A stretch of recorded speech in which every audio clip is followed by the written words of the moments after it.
Claro que essa palavra é para toda a igreja, claro que é uma palavra para todos nós, mas eu gostaria que principalmente aqueles que foram batizados hoje recebam essa palavra com muito carinho no coração, porque é uma palavra de vida, é uma palavra que vai manter vocês no caminho, se vocês não se esquecerem do que vocês hoje serão alertados aqui. É algo muito importante. Evangelho segundo João, capítulo 12, versículo 48. Quem me rejeita e não recebe as minhas palavras, tem quem o julgue. A própria palavra que tenho proferido, essa o julgará no último dia. Porque eu não tenho falado por mim mesmo, mas o Pai que me enviou, esse me tem prescrito o que dizer e o que anunciar. E sei que o seu mandamento é a vida eterna. As coisas, pois, que eu falo, como o Pai me tem dito, assim falo. Amém. São palavras de Cristo Jesus. Os irmãos podem sentar-se, por favor. Graças a Deus. Eu preciso que vocês prestem muita atenção no que eu vou ensinar hoje aqui, por meio da palavra de Deus, porque é algo que não tem sido muito bem compreendido pela igreja. E o que não tem sido compreendido, que eu considero, na verdade, um dos maiores equívocos da teologia contemporânea, é que a teologia atual, ela separa a pessoa de Cristo dos ensinamentos de Cristo. Ela coloca como que a pessoa de Cristo sendo o nosso Salvador e os ensinamentos de Cristo como algo separado da questão da salvação. Como se nós pudéssemos ser salvos ignorando, desconhecendo o que Jesus nos ensinou. E nós vamos examinar hoje aqui exatamente isso. O texto que nós acabamos de ler diz assim: quem me rejeita e não recebe as minhas palavras. Quem disse isso foi o próprio Senhor Jesus Cristo. Quem rejeita as palavras de Cristo, rejeita a Cristo. Quem rejeita o que Jesus ensinou, não o está recebendo realmente como Salvador da sua vida. Porque o que nos salva é exatamente o que Jesus nos ensinou. E isso, irmãos, é algo que, com a ajuda do Espírito Santo de Deus, com base na palavra de Deus, eu pretendo hoje aqui esclarecer de uma forma bastante evidente, de uma forma bastante clara, simples, óbvia, porque, repito, um dos maiores equívocos da teologia tem sido a separação entre a pessoa de Jesus e os ensinamentos de Jesus, de tal maneira que hoje, talvez até a maioria das igrejas falem de Jesus, cantem para Jesus, mas desprezam o que Jesus ensinou, não ensinam o que Jesus ensinou.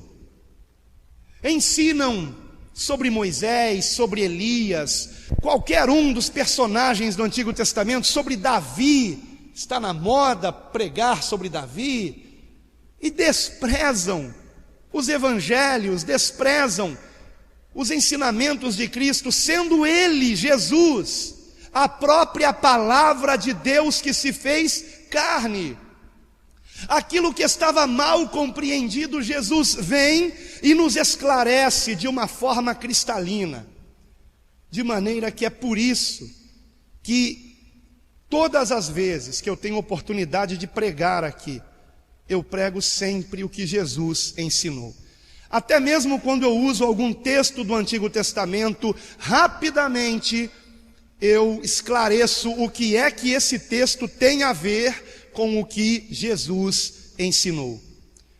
Porque esse é o mandamento que eu recebi do Senhor: fazer discípulos de todas as nações, ensinando-os a obedecer tudo o que Ele, Jesus, nos tem mandado. Então o que eu espero é que nós tenhamos uma igreja centrada em Cristo. E uma igreja centrada em Cristo é uma igreja obediente ao que Ele nos ensinou. E de fato isso é uma grande verdade, porque o que Ele nos ensinou é que nos traz vida. No texto que nós acabamos de ler, nós vemos no versículo 50 que ele diz assim: e eu sei que o seu mandamento é a vida eterna. Quando ele diz assim, o seu mandamento é o que ele, Jesus, estava pregando a respeito do que ele havia recebido como mandamento do Pai. Está escrito no versículo 49: eu não tenho falado por mim mesmo, mas o Pai que me enviou, esse me tem prescrito o que dizer e o que anunciar. Vocês compreendem? E o que é que Jesus nos ensinou para que tenhamos vida eterna?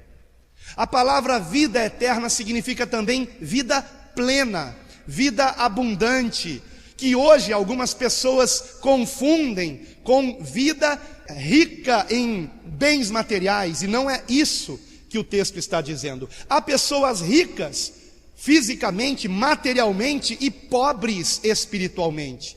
Uma vida em abundância é uma vida plena da presença de Deus. É uma vida com Deus, é uma vida que, independente das circunstâncias, é uma vida de uma pessoa cheia de amor, uma pessoa cheia de alegria, uma pessoa cheia de paz, porque isso é fruto do Espírito Santo de Deus, é fruto de um relacionamento com Deus, o qual só é possível por meio de Cristo, ou seja, por meio da prática do que Jesus nos ensinou. E o que Ele nos ensinou para que tenhamos vida? Que se nós não praticarmos, nós estamos perdidos.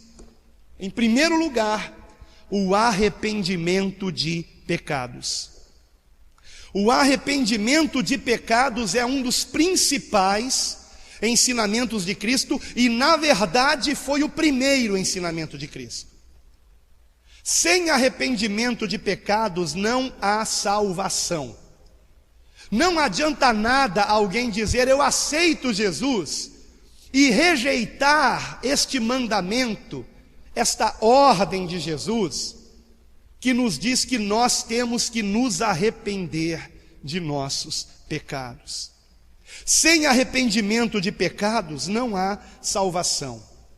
Jesus deixou isso bem claro em Lucas capítulo 13, no versículo 3, por exemplo, e no versículo 5, onde ele repete a mesma frase. Disse assim Jesus: se não vos arrependerdes, todos igualmente perecereis. Se não vos arrependerdes, todos igualmente perecereis. Não terão salvação. O ensino do arrependimento é tão importante que a pregação de Jesus começou com essa frase. Em Mateus capítulo 4, versículo 17, Jesus começa o seu ministério com esta palavra: arrependei-vos. Antes dele, João Batista já alertava, em Mateus capítulo 3, versículo 12, arrependei-vos. Depois de Cristo, Pedro, na sua primeira pregação pública, onde mais de 3.000 pessoas se converteram, ele também pregou em Atos 2:38, arrependei-vos. E Paulo, o apóstolo, da mesma forma, pregando a palavra de Deus, em Atos 17, versículo 30, disse o seguinte: Deus não levou em conta os tempos da ignorância, agora, porém, ordena a todos os homens, em toda parte, que se arrependam. que se arrependam. O arrependimento é condição sine qua non para a nossa salvação. Sem arrependimento não há salvação. Se alguém diz que aceitou Jesus, mas não se arrependeu dos seus pecados, esta pessoa não aceitou Jesus. Compreendem isso, irmãos? Aceitar Jesus é aceitar o que Ele nos ensinou, e em primeiro lugar, o que Ele nos ensinou para que tenhamos vida, é que nós tenhamos arrependimento em nosso coração. Um coração quebrantado, um coração humilde diante de Deus. Por que o arrependimento é tão importante? Porque Deus detesta pessoas orgulhosas, detesta a soberba. A palavra diz na epístola de Tiago que Deus resiste ao soberbo, mas Ele derrama a sua graça ao humilde. Então o que é que atrai a graça de Deus? Um coração quebrantado. O próprio Deus declara isso em Isaías capítulo 57, versículo 15, aonde o profeta Isaías diz assim: porque assim diz o alto, o sublime, que habita a eternidade, o qual tem o nome de santo. Habito no alto e santo lugar, mas habito também com o contrito e abatido de espírito, para vivificar o espírito dos abatidos e vivificar o coração dos contritos.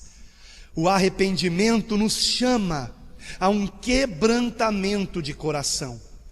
O arrependimento nos prepara para receber o Espírito Santo de Deus. Sem esse quebrantamento, sem essa humildade, nós estamos distantes de Deus. Davi sabia disso, e no Salmo 34, versículo 18, ele escreve o seguinte: perto está o Senhor dos que têm o coração quebrantado e salva os de espírito oprimido. Então Deus está perto, acessível a quem tem humildade suficiente para se reconhecer pecador, para reconhecer que não pode salvar a si mesmo, para reconhecer que precisa do perdão de Deus e se arrepender. E como o próprio Davi, confessar a Deus o seu pecado, como Davi faz no Salmo 51, e ele declara por que ele estava se quebrantando dessa forma. No Salmo 51, versículo 16, Davi diz assim, dizendo ao Senhor em oração: pois não te comprazes em sacrifícios, do contrário, eu te os daria, e não te agradas de holocaustos. Sacrifícios agradáveis a Deus são o espírito quebrantado, um coração compungido e contrito, não o desprezarás, ó Deus. Como está o teu coração perante Deus? O seu coração está quebrantado em relação aos teus pecados? Por mais que você seja uma boa pessoa, você sabe que você ainda erra, você sabe que não é perfeito, você sabe que às vezes você magoa, às vezes você machuca, às vezes você inveja, e isso tudo é pecado. Às vezes você deixa de fazer o bem que deveria fazer, e a palavra diz que isso também é pecado. E como está o seu coração perante Deus? Como está o seu coração quando você dobra o seu joelho para falar com Deus, se é que dobra o seu joelho?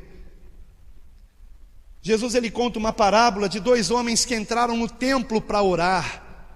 Um deles era um religioso fariseu e o outro era um publicano, um notório pecador. E o fariseu, de pé, erguia os olhos e dizia assim: ó Deus, graças te dou, porque não sou como esse pecador, porque eu jejuo 2 vezes na semana, eu dou o dízimo de tudo. E Jesus disse que o Senhor Deus não recebeu essa oração, mas o publicano batia no peito, nem sequer ele levantava os olhos aos céus e dizia: sê propício a mim, pecador, ó Senhor. Só dizia isso. E Jesus disse: este desceu para a sua casa justificado, mas não aquele, porque todo aquele que se exaltar será humilhado, mas aquele que se humilhar será exaltado. Amém? Esse é um dos principais ensinamentos de Cristo. Como pode alguém dizer que aceitou Jesus e ainda ser soberbo, e ainda agir com orgulho, e ainda escolher com quem vai falar ou não falar, e ainda tratar pessoas com desprezo? Tal pessoa não entregou sua vida para Jesus, está enganando a si mesmo. Mesmo que tenha títulos, mesmo que na igreja esta pessoa cante ou faça qualquer outra coisa, toque um instrumento, se tem soberba no coração, se não tem humildade, não aceitou Jesus.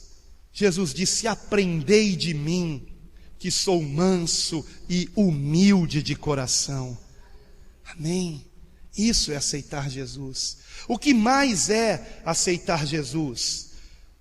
Um grande ensinamento também, sem o qual nós não temos salvação, e Jesus deixou isso bem claro, é o perdão ao próximo. Se nós não perdoamos o nosso próximo, nós não temos o perdão de Deus. E isso é muito sério. De nada adiantaria eu ser humilde como de ninguém, mas ao mesmo tempo guardar rancores e mágoas, ressentimentos no meu coração, e não tratar mais bem alguém que tenha feito mal contra mim por causa disso, pagando o mal com o mal, quando a palavra nos ensina o contrário: pague o mal com o bem. Quando Jesus nos ensinou: ainda que alguém te bata numa face, oferece a outra. Portanto, o mandamento do perdão é algo tão importante que até na oração do Pai Nosso, Jesus nos alertou a respeito disso, nos ensinando a orar da seguinte maneira: Pai, perdoa as nossas ofensas, assim como nós temos perdoado a quem nos tem ofendido. Em algumas versões, perdoa as nossas dívidas, assim como nós perdoamos aos nossos devedores, mas eu gosto mais do que está escrito em Lucas: perdoa os nossos pecados, assim como nós temos perdoado o nosso semelhante. Se eu não perdoo, eu não sou perdoado. O Senhor Jesus deixou bem claro em Mateus capítulo 6, versículo 15. Ele diz assim, claramente, Mateus capítulo 6, versículo 15: se não perdoardes aos homens as suas ofensas, tampouco vosso Pai vos perdoará as vossas ofensas. Quantos aqui querem a graça de Deus? Quantos aqui? Quantos aqui querem o perdão de Deus? Digam amém. Amém. Então perdoem. Perdoem, porque a palavra de Cristo não cai por terra, viu, irmãos? Não adianta. O próprio Jesus disse: os céus e a terra passarão, mas as minhas palavras jamais passarão. Então, se nós não perdoamos, não somos perdoados. Por isso Jesus disse em Lucas capítulo 6, versículo 37, não julgueis e não sereis julgados, não condeneis e não sereis condenados, perdoai e sereis perdoados. A maneira como eu trato o meu semelhante será a maneira como Deus vai tratar comigo. A maneira como você trata o teu próximo é a maneira como Deus vai tratar com você, porque Deus é justo. Viu, irmãos? Ele é justo. Ah, mas Deus é amor, mas nunca deixou de ser justo com o seu amor. O amor de Deus está nisso, em Ele nos ensinar o caminho que devemos andar, o caminho do arrependimento de pecados, o caminho do perdão. E ainda falando sobre o perdão, eu quero deixar claro que não foi só Jesus que ensinou isso. É claro que os apóstolos, que eram fiéis ao que Jesus havia ensinado, também traziam o mesmo ensinamento, até porque Jesus viveu esse ensinamento. Vocês se lembram que na cruz, Jesus fez uma oração ao Pai, dizendo: Pai, perdoa-lhes, porque não sabem o que fazem. De maneira que Jesus nos deu o exemplo, para que nós sigamos os seus passos. Jesus abre esse caminho da salvação, Ele nos mostra: sigam o meu exemplo, tenham vida, sejam salvos, porque eu sou o caminho, a verdade e a vida. Então prestem atenção nisso. Paulo, escrevendo aos Colossenses, ele disse no capítulo 3, versículo 13, Colossenses 3:13: suportai-vos uns aos outros, perdoai-vos mutuamente, caso alguém tenha motivo de queixa contra outrem. Assim como o Senhor vos perdoou, assim também perdoai vós. Assim como Jesus me perdoou, eu tenho que perdoar o meu semelhante. Sem este perdão não há salvação. Então alguém que diz que aceitou Jesus e resiste a este ensinamento, rejeita o ensinamento do perdão ao próximo, está rejeitando a quem? A Jesus. Receber Jesus é receber o que Ele nos ensinou. Não há como nós escaparmos disso. Eu estou provando isso aqui na palavra. Não adianta dizer: eu aceito que Jesus morreu por mim na cruz, mas não se arrepende dos seus pecados, não entendeu o que a cruz significa. Eu aceito que Jesus morreu por mim na cruz, mas não aceita que tem que perdoar o seu semelhante assim como Ele nos perdoou. Não compreendeu a mensagem da cruz, que é uma mensagem de perdão. Ele nos perdoou sendo nós ainda pecadores, para que nós também perdoemos o nosso semelhante. Amém? E finalmente, o terceiro grande ensinamento de Cristo, sem o qual não há salvação, é o ensinamento do amor ao próximo, que é a maior marca da vida de Cristo sobre a terra, a marca do amor. Não há ninguém que tenha passado por esse mundo, que tenha tido mais amor do que Jesus, nosso Senhor. Quando nós lemos os evangelhos, nós ficamos impressionados como Ele se preocupava em amar o seu próximo, especialmente ensinando o caminho da salvação.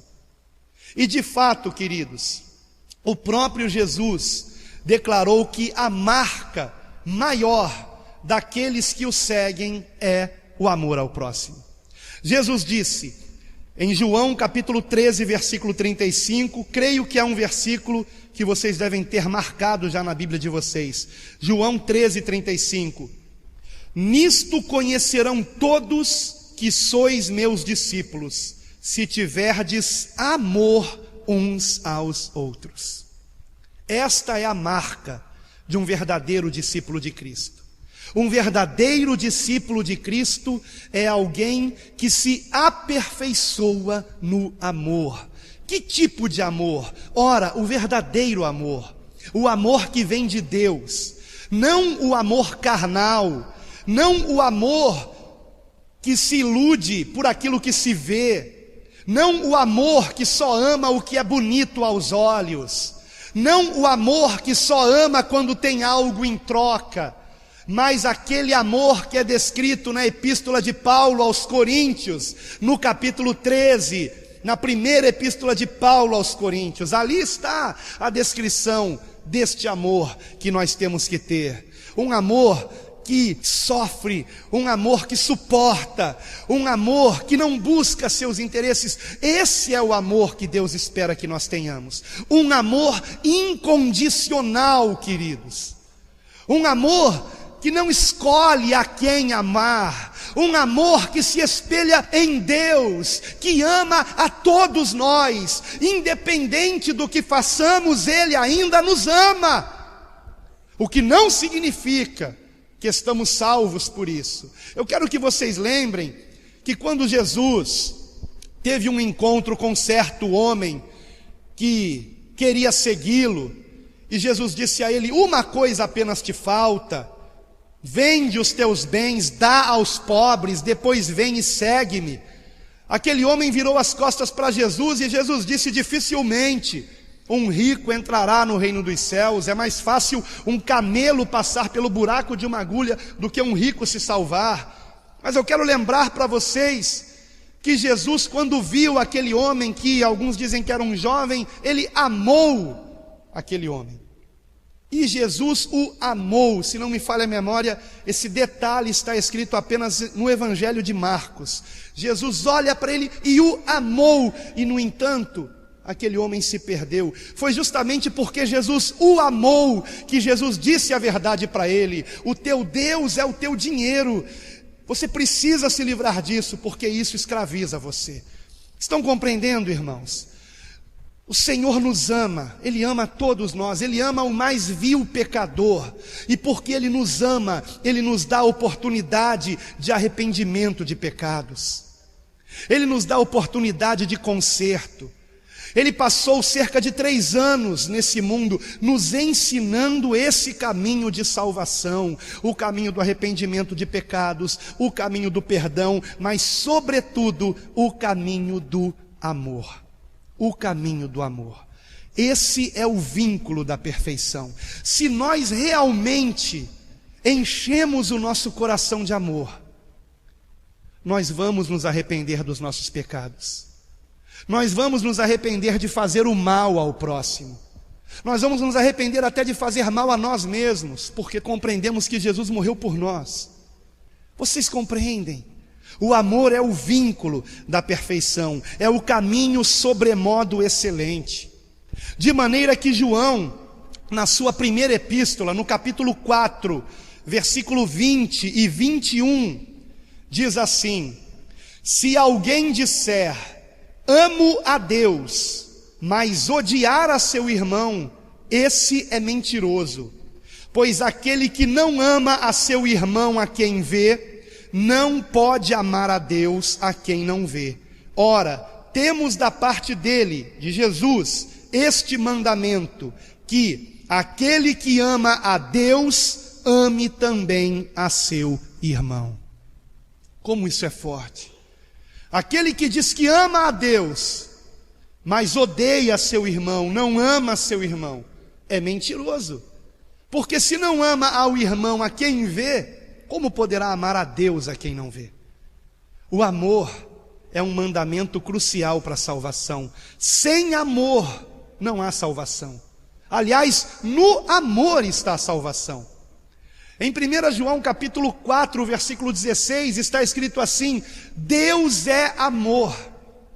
Quem permanece no amor, permanece em Deus e Deus nele.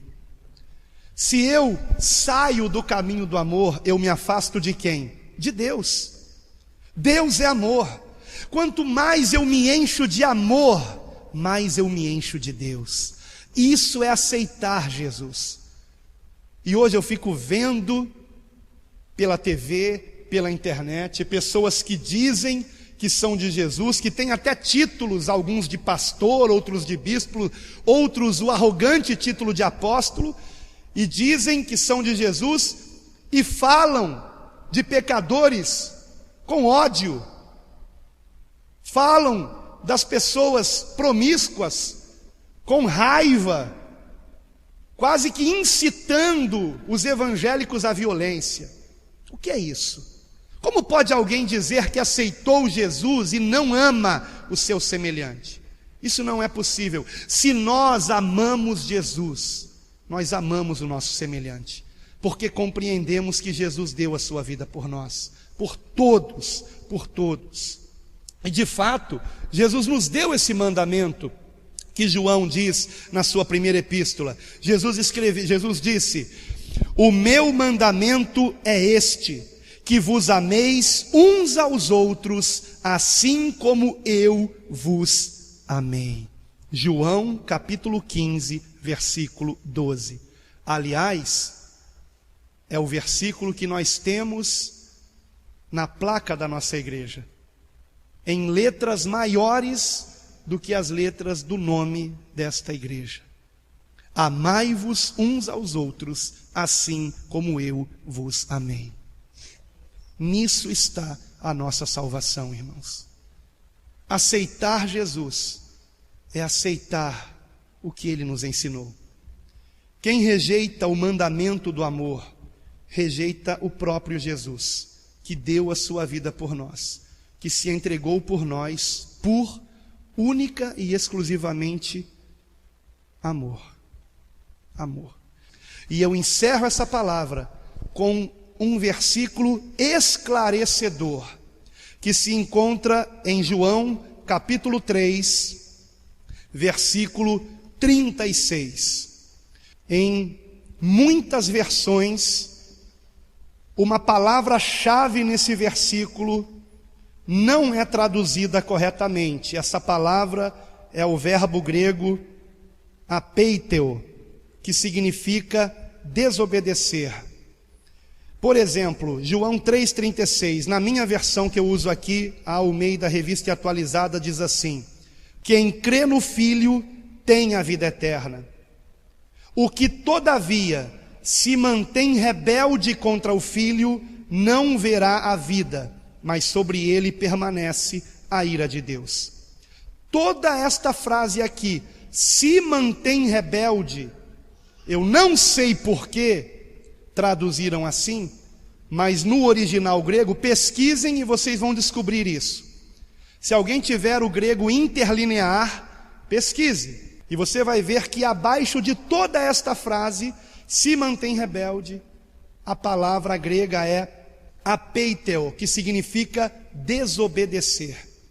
De maneira que algumas versões mais atuais já corrigiram isso e traduzem corretamente, como por exemplo a Almeida século 21, que diz assim: quem crê no Filho tem a vida eterna, quem porém mantém-se em desobediência ao Filho não verá a vida, mas sobre ele permanece a ira de Deus. Percebam que nesse versículo, o contrário do crer é o desobedecer. O contrário do crer não é o não crer, como foi colocado na versão revista e corrigida. Na revista e corrigida está escrito assim: quem não crer no Filho. Não é isso que está no original em grego. Lamento. No original, o que está escrito é: quem crê no Filho tem a vida eterna. Quem desobedece o Filho não tem a vida, mas sobre ele permanece a ira de Deus. Amados, crer é obedecer. Amém? Portanto, aceitar Jesus é aceitar seus ensinamentos. É impossível aceitar Jesus e não aceitar seus ensinamentos, porque Jesus, Ele mesmo, é o Verbo, a palavra eterna que se fez carne. Nós não podemos separar o verbo da carne, vocês compreendem? Nós não podemos aceitar a carne, o Jesus Nazareno, e rejeitar o verbo, a palavra de Deus, que nele encarnou. Se nós aceitamos Jesus, nós aceitamos o verbo, nós aceitamos a palavra, nós aceitamos o ensinamento. Não podemos separá-los. Sendo assim, quem é que entra na graça de Deus? Quem aceita o que Cristo ensinou. Quando os apóstolos pregavam, eles ensinavam quem era Jesus. E eles focavam, sobretudo, na cruz. Porque quando nós compreendemos que Jesus morreu por nós, sendo nós ainda pecadores, o que se espera é que sejamos constrangidos por este amor de Deus, e constrangidos por esse amor, nós vamos, em primeiro lugar, nos arrependermos dos nossos pecados, porque foi por causa dos nossos pecados que Jesus foi encravado na cruz. Em segundo lugar, nós vamos perdoar o nosso semelhante, porque nós que ainda éramos pecadores, fomos perdoados por Jesus. E em terceiro lugar, nós vamos ser inspirados por tão grande prova de amor e vamos querer nos espelharmos em Jesus, que é o próprio amor de Deus na pessoa do Nazareno. Aleluia! Isso é aceitar Jesus, de tal maneira que crer em Jesus é crer nos seus ensinamentos. Crer em Jesus é obedecer os seus ensinamentos. Quem desobedece, na verdade, não crê, porque quem crê em Jesus realmente quer obedecê-lo, sabe que o que ele disse é verdade, sabe que quando ele disse que sem arrependimento não há salvação, isso é verdade, então eu creio, então eu me arrependo. Sabe que quando ele disse que se nós não perdoarmos não seremos perdoados, então eu creio nessa palavra e eu obedeço essa palavra e eu perdoo o meu semelhante. Sabe que quando ele voltar, ele irá procurar amor em cada um de nós. Tive fome, me destes de comer; tive sede, me destes de beber; estava nu, me vestiste; era forasteiro, me acolheste; estava enfermo, fostes visitar-me. Esse é o mandamento do amor. O que o Senhor espera encontrar na sua igreja, sobretudo, é o amor. Você crê nisso? Você crê no ensinamento de Cristo? Você crê? Aceitar Jesus é aceitar o seu ensinamento. Hoje, nessa data tão especial na vida daqueles que foram batizados, eu quero deixar isso bem claro para vocês. Vocês estão aceitando Jesus se vocês aceitarem o que Ele ensinou. Quem rejeita o que Ele ensinou não crê em Jesus, porque quem crê em Jesus se esforça em obedecê-lo. Então guardem isso. Não desobedeçam a Cristo, não resistam ao que Ele ensinou, mantenham-se em arrependimento de pecados, mantenham-se perdoando ao próximo e mantenham-se amando cada vez mais a Deus e ao seu semelhante, porque nisso consiste a vida para a glória de Deus. Isto é aceitar Jesus.